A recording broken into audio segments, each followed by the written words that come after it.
Boss abonné pe na chaîne ya Kitoko. Mais moi si boza ko mona azu courage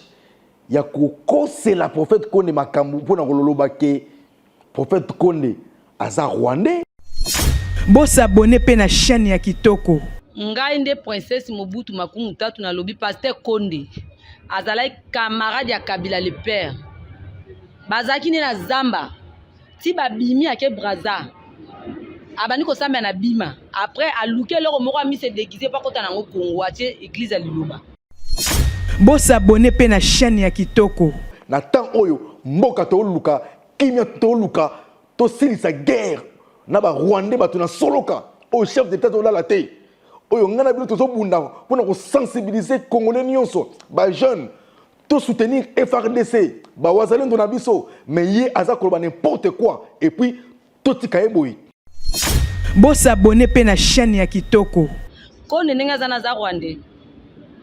et puis ye muta kotsa fidèle awa pasteur Konde ami se déguiser le quoi pasteur nda fanzwana pasteur Konde oyo église Liloba batu ba ko lataka photo na ye wana aza rwandais aza ya penza na famille aza famille te. Boss abonné pe na chaîne ya Kitoko. Peut-être batu batindi ye to batu bakosi ba sinisi touche prophète Konde nano akenda na nkamba te papa na ye aza en vie. En plus prophète Konde akenda et pas son éminence Kimbangu à la taille chapeauté pour l'administration. Est-ce que image au besoin le prophète qu'on a la chapeau ne va coûter na Simon Kimbangu va coûter na papa et d'ailleurs na kamba pété. Boss abonné pe na chaîne ya Kitoko. Loko ba potaki Mobutu buzoba ya kasi biso na ba koko na Mobutu na ba population pota biso buzoba azupe espace ya sombi awa bia osala stade ya nini do asombe lango ba Rwanda po ebiki ba Rwanda bazaka na ilibando kati ya pasteur Konde aza congolais aza Rwanda mais afani mingi na Tanzanie. Boss abonné pe na chaîne ya Kitoko. Prophète Konde lisanga ya ba chef coutumier batala mutu oyo aza mutu akimia mutu oyo aza prophète ya munene oignon sur le baga avec précision to chaye comme azala liboso na biso ba chef coutumier ba introniser ye kopese pouvoir que biso ba chef coutumier nyonso to pese mo kako soi. Boss abonné pe na chaîne ya Kitoko. Mais alukata lukanga ponga za mwasi nga penza na za mwasi puis papa na biso za penza kati makila ne pa nga to sala pacte na papa na nga to mela na pe makila kindokite ka kwa mbruye batu baluka makila batu etanga te ye kiseke da oyo kanga po amona nga zwa temps so na chef coutumier moko to bongisa ba soda na biso puto lo bongisa kimia ezala so ya boye ko sola na biso nga betele mabo kiseke ndaza néglige biso oko ke osengo audience ti olembi osola na ete mais so ki ministre moko to député moko bazue na ba soda simane ba otama na bango nga ko zanga ba soda to ba policier. Boss abonné pe na chaîne ya Kitoko. Moi si aza koloba ke aza na armée na ye ya moi na ya butu. Moi si princesse alobi aza na armée na ye ya moi na ya butu. Ndenge toza wana toza ba soneti nga na ya penza Kinshasa na za ba soda na nga moi po na za ba général bello na sola bango la police na FARDC ndenge mabete. Na za pe na ba soda na nga butu ke na lali oyo ko loka ngo kuti bango baza porte na nga wana okota te. Wana bibembe. Bakuta pe ba soda nga na somba bango ba nga okuta pe soda na uti cimetière. Nga za ba soda te. Bo so soda na nga lali na butu. Garde na nga lali. Sikona nda kengela nga. Na za ba soda moi na za pe ba soda butu. Boss abonné pe na chaîne ya Kitoko. Pe mutu musu na olobeleza Gilwando ye Gilwando na Gilwando mwende na olobelo poko yoka ngo mona nga obanda akokeba nanga po camarade nanga penza Gilwando aza penza fa adopter ya papa na biso. Boss abonné pe na chaîne ya Kitoko. Bozula nga ye bo memaye na l'état sambisa ye l'état attendre ye justice sala musala na yango. Mais epé ça peut bino batu na solo kate bato yo bolinga ko créer bo komisango dossier au prophète Konde au moins ni likambo yo ki sengi boy poto bo ma dossier pona prophète Konde na congolais ada rwandais te bino tout boyebi et comme la bino pe jenda te oya koya na agenda oya na cop na yoki na ko repesi ba service tout ba yebi na bango ba konza l'état ba yebi. Bosabone pe na chaîne ya kitoko Congo kitoko bokozwa masolo ya bien tembanga nazali machine te bebe ale tula mwisi ya zaza bosabone chaîne eza moko bokozwa ba actualité ya bien ba news ya bien Congo kitoko makambo c'est naturel oh.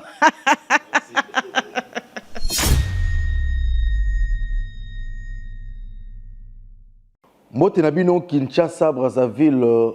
Congo Mobimba, pe bande na biso ya diaspora, au bozotala M le serviteur na bino, pe Kinshasa le terminateur de la presse. Na ba émission kitoko on a présenté la rabino. Vous voyez très bien que le terminateur de la presse azali journaliste et investigation, pe ya précision. Lelo dans le cadre car émission na biso sur demande pe ya population na ba de nyonso oyo balingaka ngai bobenginga mingi pe botuni ngai à propos ya émission moko eleki na chaîne moko ya YouTube na chaîne bandeko ya Congo Winner Télévision chaîne moko za na 11 abonnés oyo émission moko de komoko présentera yango Alpha Zamba alataka tenia barafia boye babengaka yepe les grands bocatiers kuba émission nango ezalaki émission nini masolo pe mabina batu bobengi ngai po botuna ngai soki nalandaki émission yango po ndeko wana o bande représenter émission ayambaki soi-disant chef coutumier soi-disant fumu oyo bazobenga na kombo soki ya fumu princesse Mobutu ndenge toyokaki azali fumu na lisala na nord ubangi. Après avoir ya kozo bapel ya bato ebele bato ninga yeso ki nalandaki ba propos ya mwana mwasi wana ya soi-disant chef coutumier pena ya présentateur émission wana ngai atanke mopandi sango o na lobaka conditionnel te na vérifiera nanu likambo avant na loba na télévision na 8 ans ya kotala émission yango na analyser yango et puis na décortiquer pe naza ko expliquer bino conclusion oyo ngai na maele oyo naza na une expérience il y a 25 ans expérience na télévision o naza na yango na kangama te na beta mafimbu te po nayebi musala oyo nayebi ko respecter déontologie journalistique pe na ligne éditoriale na ngai bande ko za pasi pe mawa ndeko journaliste soi-disant soki ndeko présentateur émission azo yamba mutu avec ba question moko ondiri ba yokanaki eloko sali ngai pasi pona ko loba mabe contre chef de l'État. Moi suis malgré ça chef coutumier soi-disant na yebi été mais na ko loba na ya bien chef coutumier azako loba mabe contre chef de l'État azako loba mabe contre l'église kimbangiste azako insulter mwana mboka Gilwando pe eloko ya makasi pe ya mabe lisusu alobi n'importe quoi pe lukuta pour na prophète Konde Paul Dominique Oazali chef spirituel l'église de Balanzambe on a yebi malamu pe en dehors ya kozala journaliste naza mondimi pe l'église wana na yelelo en tant que journaliste d'investigation après avoir écouté comme on dit à latin le verbe audir écouter et entendre kuyoka pe ko analyser eza pasi pe mawa na yo chef coutumier o musama loba ya mabe pona mokonzi ya mboka na temps oyo toza nango mokonzi ya mboka aza kobunda pona kimia ezala na este aza kobunda pona kimia ezala na Congo naza kofula ye te kasi tozwaki ba conseil et pas ya ministre na biso ya communication pe média porte-parole ya gouvernement mwana mboka Patrick Mouya o asengaki na biso bapandisango toyeba nini ya koloba toyeba nini ya kopublier toyeba nini ya kokoma na batemps oyo mboka ezana position ya bien te po banguna ba Rwandais bazali kotungisa Congo. Mokonzi na biso ya Sesak Christian Bosembe abendaki matoi na bapandisango na ba oyo toza koyamba totala ba propos nini oyo tokoki kobimisa na temps oyo tokena ngo sous plus loin ministre na biso pe ministre d'État ministre de justice son excellence Constant Mutamba abendaki bapandisango matoi toyebisa ba congolais o ba leader d'opinion même na ba influenceur toyeba nini toyi ko publier nini ya kokoma nini ya koloba na batemps oyo toza nango kasi esali ngai pasi pe mawa ya komona un chef coutumier tandis que chef de l'État a respecté ka chef coutumier apesaka bango valeur mwana mwasi oyo boza komona oyo azali koloba n'importe quoi na émission du début à la fin lokuta na lokuta oyo linga kotala yango atala mais bato aboye il faut to interpeller bango parce que maloba na ye ezali maloba ya malamu te pourquoi naza koloba boye toyoka nanu ndenge abisi ba propos ya mabe pona mokonza mboka Félix Antoine Tshisekedi Tshilombo pour vous comprendre. Mais qui sait que d'accord moi ça kana batu azo attente toza na réunion asalisi biso réunion azo ba $200 ou $500 pesi biso azo attend ya osola na mutu moko et puis ba ke moni ndoka mwasi eza makasi on papa na bando ba liputa vert ngabi tumba na ko sisa pona ko kepe pa nanga to sololi na ye po nyonso neza qui sait que dinda luki so makambo yo toke to sololi na ye to luki ndenga ko négocier po to boye makile tanga so ki alinga kiti azo ki ba asaki ba contrat lo kuta poani po makambo nyonso tuti nanga sika ali boma te ki seke dinda luki yango ki seke lezo pe atan ko lukanga ko mona nga kende pa mama ne marti aboya ko mona nga poani akasina yako senge mbongo nga za manzia te so akina groupement nga so na sepeli na rozo apenze loko na pesi etomboli bokonzi na ye loko aboya afana na ye me alukata lukanga po nga za mwasi nga penza na za mwasi puis papa na biso za penza kati makila ne pa nga to sala pacte na papa na nga to mela na pe makila kindokite ka kwa mbruye batu baluka makila batu etanga te ye ki seke da oyo kanga po amona nga zo atan so na chef coutumier moko to bongisa ba soda na biso puto lo bongisa kimia ezala so ya boye ko sola na biso nga betele mabo ki seke ndaza négligé biso oko ke osengo audience ti olembi osola na ete mais so ki ministre moko to député moko bazue na ba soda simane ba otama na bango nga ko zanga ba soda to ba policier après avoir ya ko bimisa ba propos ya mabe biloba bilobela mwanza pour mokonza mboka oza muninga na biso te o faut to respecter ye chef d'état to lala te pe azo senga na ba chef coutumier ba pasteur ba sai na nzambe en général bacha epena na losambo bacha mboka na losambo po te kimia ekota na mboka parce que ye moko lisapi moko akosokola elongité ensemble ngai na bino to soutenir mokonza mboka po to réussir na bitumba oyo ezaka ya manduki te ya communication ezali biblia lokuta makambo ebele bouti koyoka ndenge abimisi ba propos ya mabe tofanda pe boye abanesi koloba mabe pona kilwando soki noko na ye soki boye bona boye soki soi-disant mona mobutu bona boye bato boye vraiment tala ennemi ya congolais ezaka congolais ye moko na tango tozala ngo bilobela mwanza ya boye bokanda lobela pona kilwando pe mutu musu na olobeleza gilwando ye gilwando mwende na olobelo poko yoka ngo monanga obanda ko kebananga po camarade nanga penza gilwando aza penza fa adopter ya papa na biso tango ya za 6e premier gilwando papa na biso adoptaka lwando azaka camarade ya papa na emboyo mais siko makamnyo sezo le kaza maître avocat aloba keloko te azobanga batu ye gilwando na koyokanga na kokiozile la mbandaka aza baza maître avocat biloko na biso ezokenda azolobela eloko te mais aza fa docteur Mobutu aza na un mot même kozwa biloko ya Mobutu aza nango mais azolobela eloko te afandi Egilondo na kati bino mo bana mbutu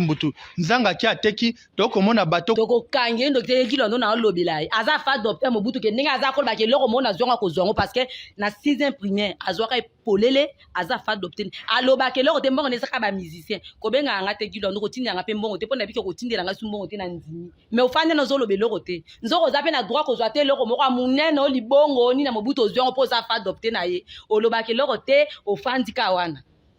sikoyo chose grave prophète Konde ya batu Paul Dominique Oto Yebi chef spirituel de l'église de Balanzambe o mutu nyonso yebi lelo monde évolué obetika na internet prophète Konde Paul Dominique okomona ba image na ye banda bo mwana oyo ngai na bino to yebi qui est prophète Konde d'où il vient originaire ya Congo central na Mayombe na Mbatalwangu akoli wapi abotami wapi bana Congo central bayebi bana Mayombe bayebi bana classe na bango bazali soko kena na balukula okena na eseka na kangu parcours ne nyonso toyebi abandi église de Balanzambe na 1995 lelo église esali 30 ans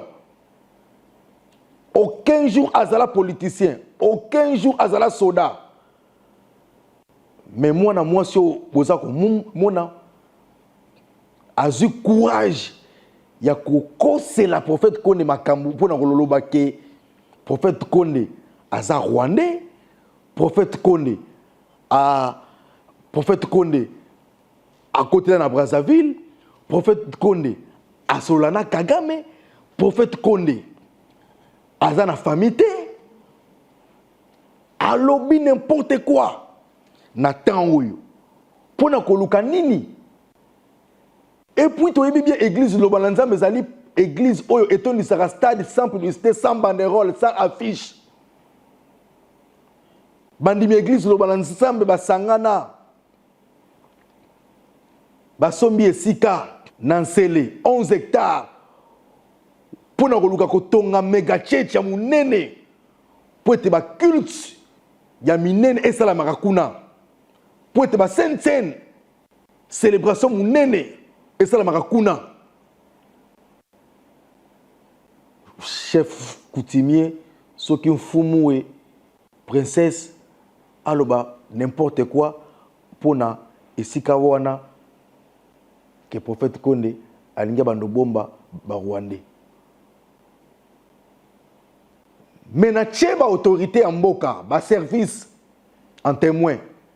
pour boyebi service à renseignement na mboka na biso za makasi boko sa makate. Toza kutu na ba Rwandais ebele o ba vanda na mboka batungisa bango te. Ba komaka pe ba ministre bazo ba titre belé mokonza mboka za na problème na Kagame régime ya Kagame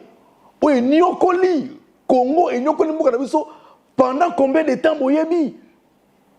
diplomatie au chef de l'état aza ko sala courage oyo ya ko tcha Kagame moto na soloka musapi boye lelo yo mwana mwasi akendo kelobake prophète Konde Solana Kagame, prophète Konde Mutakotisa, Afdel, à côté de Afdel, prophète Konde, camarade à Kabila le père. Ils ont passé Pemawa. Na lingi na bino nyon s'oppose à la témoin oculaire. Boyo kanenge to le latin le verbe à dire écouter entendre. Na lingi ngala bino to landa pe to yo kanenge buzoba oyo mona moi so lobby. Ake ne toucher personnalité à Moussa Nzambe. Ake ne lukuta ko bande émission tina susuka lukuta na lukuta. Depuis quand prophète Konde azala Rwandais? Depuis quand prophète Konde azala Kamada Kabila le père? Mutu to yebi place à botama to yebi papa na to yebi maman na to yebi bande ko na ye.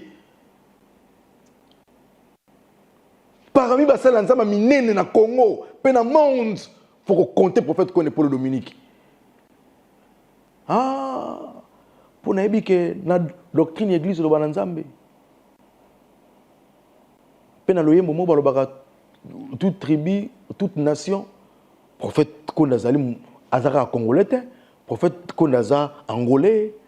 azali européen, azali américain, pour nzambe atinda ki na mokili pour na bato nyonso.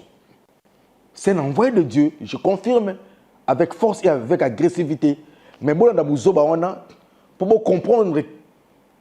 que batu ya boyo so bomoni alobi ma be moko boye.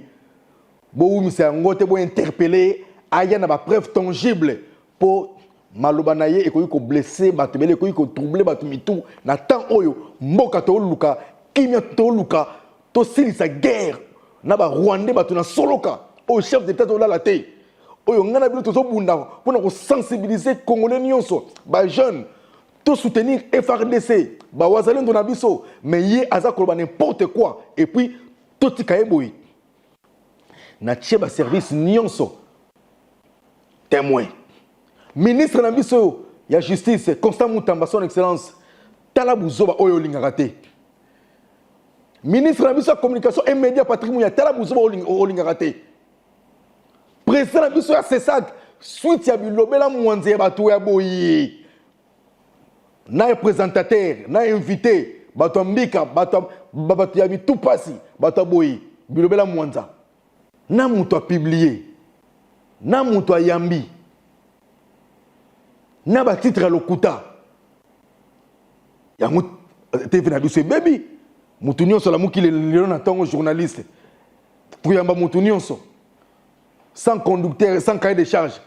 Natiki bono bola nanon buzoba ya mutu oyo ya mwasi mu tout passé yo mwasi ki zengi yo bolimbisa ngai pour makambo a lobby il faut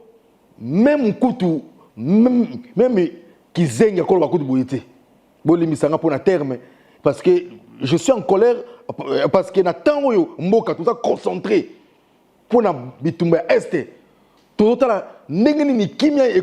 ekokota ndenge nini mukonza mboka o se battre ndenge nini biso ba congolais tokozala na attitude ya ko accompagner bandeko na biso ya FRDC mais ezana batuka ba congolais bazoluka ba buzz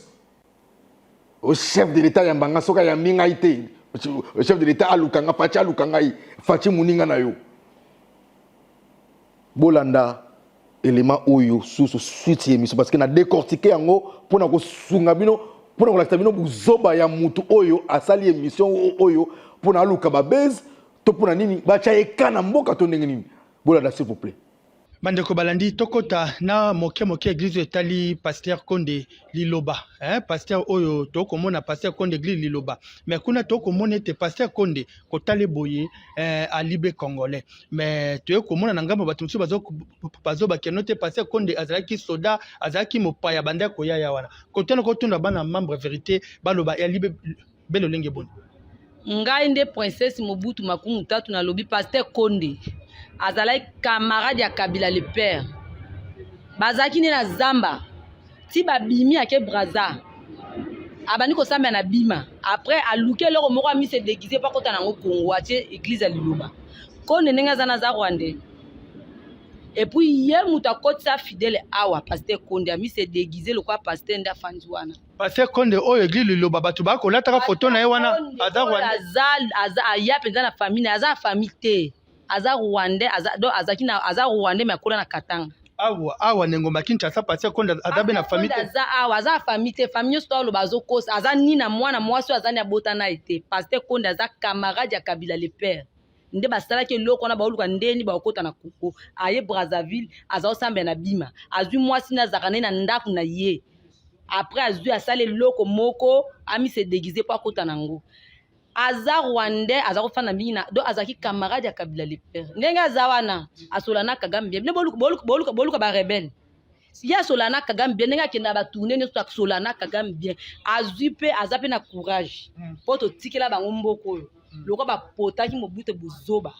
ya kasi biso na ba koko na Mobutu na ba population pota biso buzoba azwi pe espace ya sombi awa bia osala stade ya nini do asombela ngo ba Rwanda po ebiki ba Rwanda bazaka na il bando kati pasteur Konde aza congolais aza Rwanda mais afani mingi na Tanzanie azala camarade ya Kisekedi aza soda ye penza premier rebelle asolaka na Kagame bien siko ngai nazo yebise po oyoka nga pe amona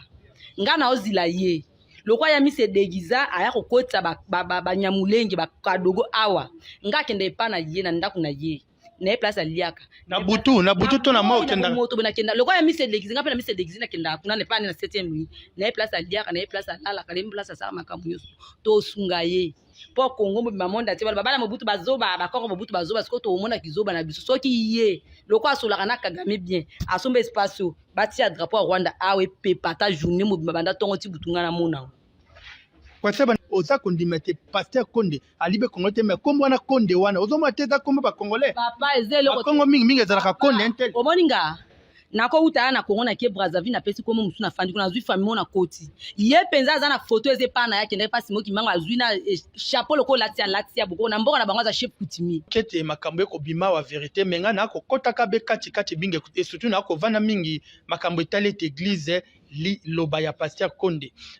princesse lelo yo okolobete pasteur Konde alibe Rwandais Egili loba seke ba Rwandais ba ko uta kuna ba libeka ko sambela kuna biso pe to ko ta ba Rwandais kaka biso tu lolenge moko omoni yo ngako tuna loba français na loba ngwa lingala ye azalo kwa pasteur wana za pasteur ba église loba ko sa ne musa po ba prophète baze belé na nieli loba te ba monaka ba loba makambo bien na nieli loba te ba monaka ba loba makambo bien na nieli loba te ba monaka ba loba makambo bien. Merci beaucoup bouti kolanda buzoba ya soi-disant princesse Soki Mobutu chef coutumier nalingi na rappeler peut-être batu batindiye to batu bakosi basinisiye touche prophète Konde nano akenda na nkamba te depuis abotama prophète Konde aza chef coutumier te ni na mboka na bango prophète Konde aza plutôt un homme de Dieu prophète l'envoyé de Dieu il n'est pas aussi pasteur aza pasteur te et puis prophète Konde avant na 7e hérité et puis prophète Konde aza na bana aza na famille papa na ye aza en vie en plus prophète Konde akena et pas son éminence Kimbangu alata chapeau te bolanda à l'administration est-ce que image bozo mona prophète Konde alati chapeau ne ba kuta na Simon Kimbangu ba kuta na papa ezaki na kamba pete bazaki na mama Safala na bande ko ba compagnie qui est-ce que prophète Konde alati chapeau en plus les sous prophète Konde lisanga ya ba chef coutumier batala mutu oyo aza mutu akimia mutu oyo aza prophète ya munene oyo sur le avec précision to chaye comme azala liboso na biso ba chef coutumier ba introniser ye kopese pouvoir que biso ba chef coutumier nyonso to pese mo kakoswa et ça la rappelle na mboka na bango te et ça la na njili Sainte-Thérèse image yango na administration soki oyebi likambo te tuna soki osoluka base pozwa mbongo mutu moko atindi yo eza likopesa clique okodénoncer bato wana nasengi na baservice ya l'état baservice na biso ya mboka bandeko na biso il faut bazala interpeller bandeko wana naïe soi-disant présentateur émission naïe princesse faut pas aller interpeller ba prouver makambo oyo ba lobby bande ko église loba nzambe na bike botombo ki ebele église loba nzambe ça partout dans le monde to yebi que prophète Konde Paul Dominique azali mutu ya kimia botala banana mboka botala ye banda azaka na village botala kibo jeunesse na ye botala parcours na ye botala ndenge atambolaka partout na bapays ebele akendaka botala ndenge atonisaka bastade aza na baeglise partout na monde moto aboye esengeli torespecte ye tobatela ye abongi na lokumu peuple congolais parmi basala nzambe na Congo oyo toza na bango ya mayele ya bwania oyo azalaka calme alobaka na ye te ata bofingi ye me lelo bozotumbola mutu oyo alobaka na ye te bandimi aloba bokomelenge ebele botomboki makasi place nyonso bokomona ezala journaliste ezala mama wana princesse bozwila ngai ye bomema ye na l'état asambisa ye l'état attendre ye justice esala mosala na yango mais epesa mpe bino bato na soloka te bato oyo bolingaka kocreye bokomisa yango dossier o prophète Konde omoni likambo oyo esengi boye poto boma dossier mpona boye prophète Konde aza congolais aza rwandais te bino tu boyebi ekome na bino mpe genda te oyo akoya na genda oyo na cop nayoki na korepese baservice tu bayebi na bango bakonzi ya leta bayebi toza concentré yakompagne mokonzi ya mboka mpona bitumba esila na este tozala na kimia et puis prophète Konde abondelaka mpona mboka azali ministre universel pour la paix akenda ntina mikili ya poto na parlement européen mpona koplaide kosenga ke badepute européen bandeko na biso ya mindele basolola na bato na bango mpona kimia ekota na RDC baexhortation na ye nyonso na monoko na ye ezalaka kaka la paix rien que la paix même kutu recommandation oyo apesaki sur bitumba ya este apesi bakantique attitude nini mondimi aliloba oyo il faut azala nango attitude nini peuple congolais faut azala nango na batemps oyo bapaster nyonso bayebi qui est prophète Konde boyoka jour nini ke Konde aza rwandais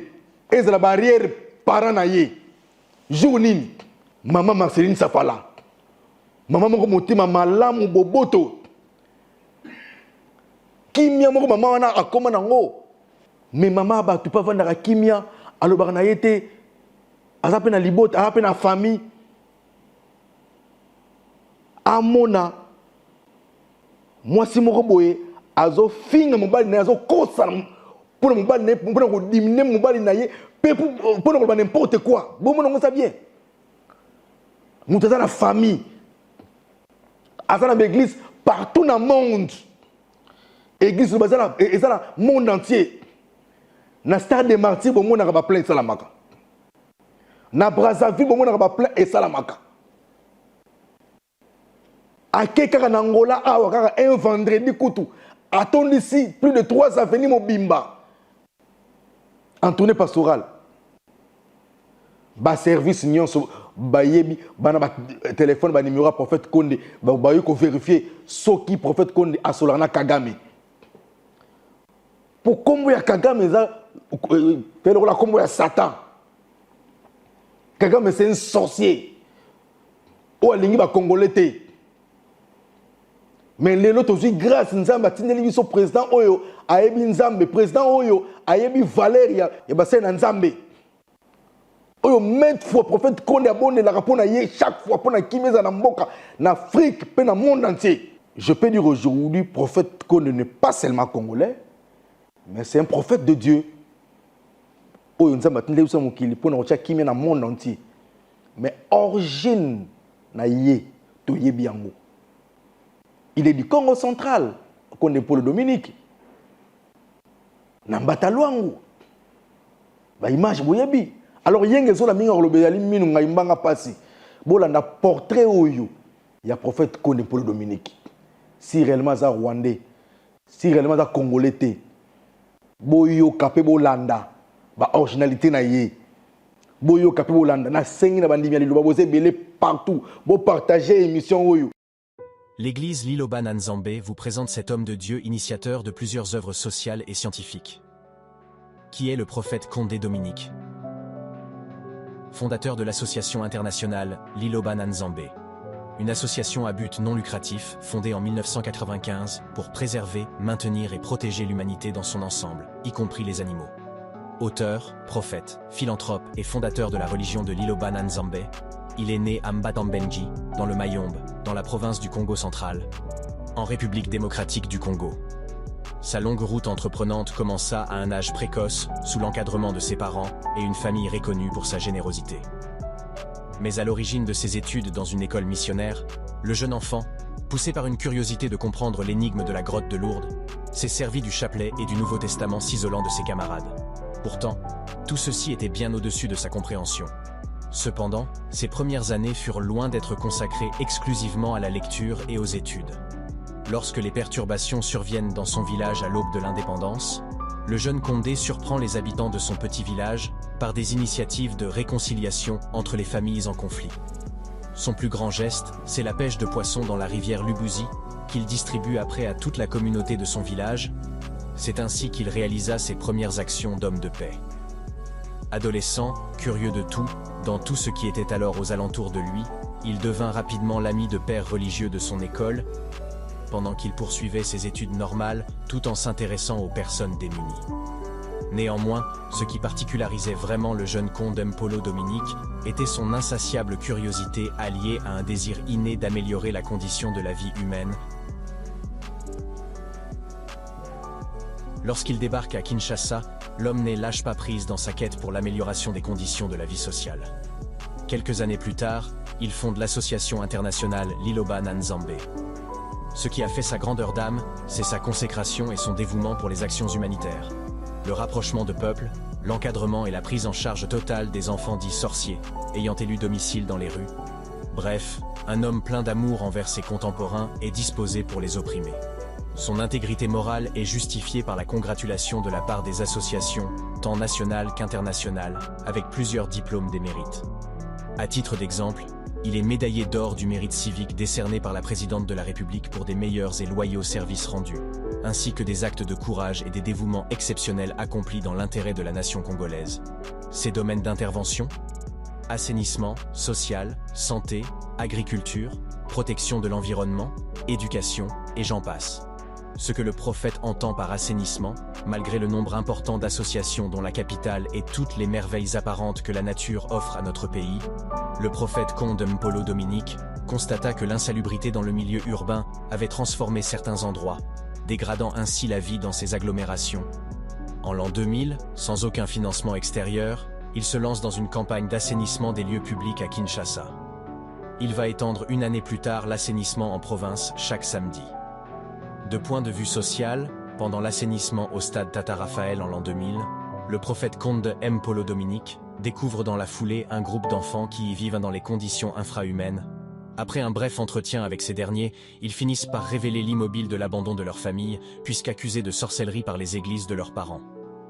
Le prophète réalise alors le bouleversement qui mine le monde malgré les apparences humaines des modernisations sous les triples assauts de la drogue, la criminalité et du déclin des valeurs morales. Un monde en désolation. Cette raison le pousse alors à créer un centre d'hébergement pour enfants dits sorciers. Il prit en location un bâtiment pour cette fin. Au début, beaucoup de gens ont conseillé au prophète de ne pas garder ses enfants pour longtemps. On lui proposa de les inscrire dans les centres de formation accélérés en mécanique ou en coupe-couture. Il refusa par cette phrase. « Ils ne sont pas sorciers tels que vous le prétendez. Ils ont les mêmes droits que tous les autres. » Il les inscrit dans une école normale. De nos jours, certains d'entre eux ont atteint les niveaux universitaires grâce au prophète et avec le concours de l'association internationale Liloba Nanzambe. D'autres ont par ailleurs regagné la vie familiale. Sur le plan santé, les charges pour le bien-être des enfants émergés deviennent de plus en plus lourdes. Le prophète Condé s'est lancé à une nouvelle fois dans la création d'un centre médical.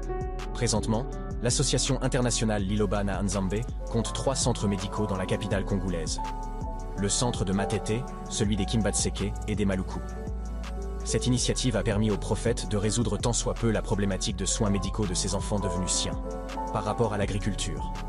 Dans le souci de mobiliser le fonds pour la même prise en charge, l'homme des dieux a jugé bon d'initier 3 autres projets dans le domaine de l'agriculture dans sa concession du plateau de Batike à la commune urbaine rurale de Maluku.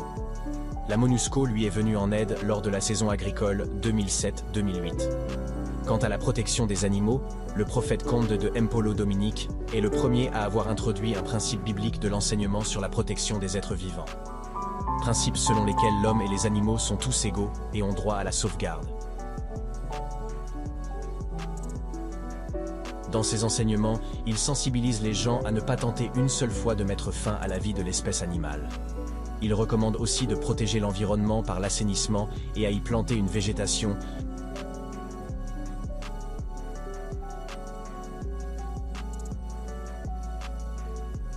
Il continue à faire son temps.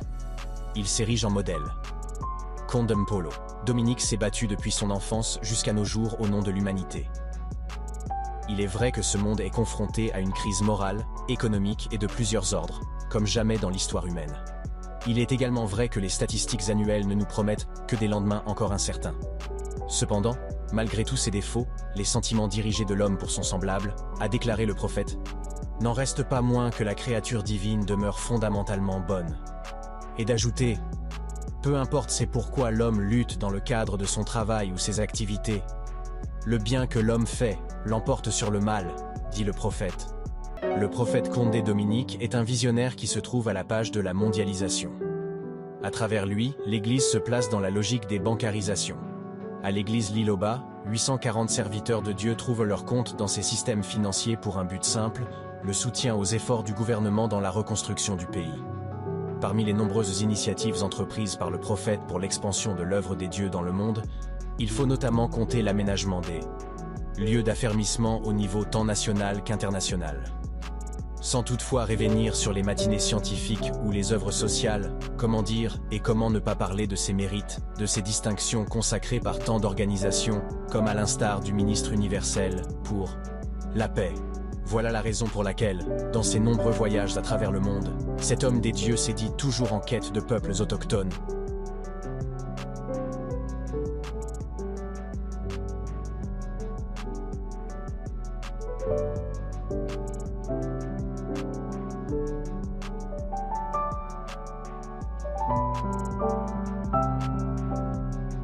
Chaîne YouTube Oyo Congo Winner TV Oyo. Boti na ba message. Et la chaîne Moyo Kanga. Comment vous pouvez faire une mission et banditer ce que le couta na le couta pe ko insulter ba autorité, ko insulter chef de l'État, ko insulter ba ministre, ko insulter ba député, ko insulter ba saïna nzambe. Et puis émission pe vous avez plaisir ya kotala ngo pe partager. Bakonzi boyebi ngai pegin sasa naza flatter te na kumisaka pe mutu kilikili te boyebi qui est pegin sasa journaliste bouliste terminateur de la presse na lobaka lokuta te na yebi kop mususu te musala na ngai yango ya kopanza sango et puis na lati noir boye pona ko zala toujours de cœur na bande ko na biso bana est et puis na yebi ke Kimia et Kota, pour les Kota, déjà malé, tout dans la confiance au chef de l'État, tout dans la confiance, il y a Soussoda Nabiso, ma pinga Nabiso FRDC, tout dans la confiance à Wazalendo, tout dans la confiance au gouvernement Nabiso, Petolingi Kimia, Congolais veillez. Bajara Bato Abouibazé Bélé, et puis, moi, sur Azar Olobake, Azan armé na ya Moïna ya Boutou. Moi, si le princesse ou alobi, azan armé na ye, ya moi na ya butu. Vous regardez moi, si le alobi, azan armé na ye, ya moi na ya butu. Alors la milice. Bon, t'as la émission na mbika te bon la na ye bien. Yende mutu a cause de la mutu Kagame. Yende mutu a cause de la liemoko na ba Rwandais. Personne qui va tenir yeba na yebi ba service na biso, vous êtes très compétent pour kangaye. Beaucoup interpellé à Samba. Alors, on a tindi. So y Kagame mutu nga tindi ko yebana. Réalisateur na ngai. Zone sur place on a o lobby ke ya zana ba soda ya moyi pe ya butu. Bobo yo kango bien. Ndenge toza wana toza ba sonnet nga. na ya peza Kinshasa naza ba soda na nga moi po naza ba général belo na sola bango la police na FARDC ndenge mabete naza pe na ba soda na nga butu ke na lali oyo ko loka ngo kutu bango baza porte na nga na okota te wana bibembe okuta pe ba soda nga na somba bango ba okuta pe soda na uti cimetière okute na porte ndako libe na ndoki process kindoki ezali be ko rene pa na yo eza makamba ko rene te so naza groupement na bisiku na za ndok te na kosi eza kindoki olia ba te za ndok oyeba makamba ngaza ba soda te boso so soda na nga lali na butu garde na nga lali siko nanda akengelanga naza ba soda moi naza pe ba soda butu boyoki prophète Konde Paul Dominique o nga na bengaka ye tango naza na église na bandeko na ngai na lobaka ke azali descendant d'Abraham, d'Isaac et de Jacob, collaborateur direct à Jésus-Christ de Nazareth, sans flatterie. Moutaleki prophète Konde Azate. Ça n'engage que moi. Ba pasteur amine bazali na boité. Ba prophète amine bazali ebere na boyi bangote. Mais Moutaleki Konde na moni été pour na yebi nga mo attaque bouddhiste, muta idéologie, muta impact na yebi qui est prophète Konde Paul Dominique. Sona kosi botu na zakle. Sona kosi botu na père na nga Zakari baso mentor na nga ya yebi qui est prophète Konde Paul Dominique. Ba kondi tout ba yebi qui est prophète Paul Dominique. Ba artiste et musicien ba yebi qui est prophète Konde Paul Dominique. Ba comédien ba yebi qui est prophète Konde Paul Dominique. Même Satan, même diable na li felo a yebi qui est prophète Konde Paul Dominique. Bon kolo a yebi que prophète Konde Paul Dominique a envoyé na ye collaborateur de Jésus-Christ de Nazareth. Oya boyi asa muki na ye. Mais on a le besoin vérité na bino tokuta mbalasima ezakoya. Bo s'abonner pe na chaîne ya Kitoko.